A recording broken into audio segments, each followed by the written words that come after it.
তোমাকে হারিয়ে ফেলার পর আমার অন্তরেই শুরু হয়েছিল তৃতীয় বিশ্বযুদ্ধ, যা শব্দহীন, ছিন্ন ভিন্ন, বিধ্বস্ত।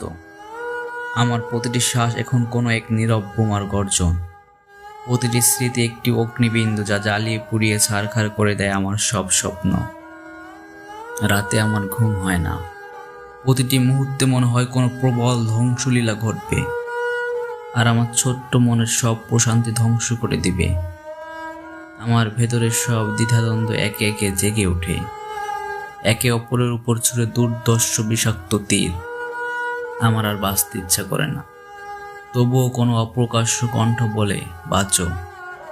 বাঁচলে হয়তো তুমি কোথাও নতুন সামরিক কৌশল আবিষ্কার করবে, নিজের ভাঙনকে মেরামত করে বস্তুত শান্তির খাতায় এক নাম লিখবে, নিজের নাম। এই যুদ্ধে আমার একমাত্র অভ্যাস হলো অপেক্ষা। অপেক্ষা যে তুমি ফিরে এসে বলবে, সব ভুলে গেলাম, এসো আমার হয়ে থাকো। তুমি ফিরলে আমি চাইব না বড় কোনো ধুমধাম প্রতিশোধ, চাইবে শুধু একটা নিঃশব্দ আলিঙ্গন, শান্তির ছোট্ট চুক্তি। তুমি হারিয়ে গেছো, এই সত্য অস্বীকার করার সুযোগ নেই, আর তুমি কখনো ফিরেও আসবে না, এটা চিরন্তন সত্য। তবুও কেন এই যুদ্ধ?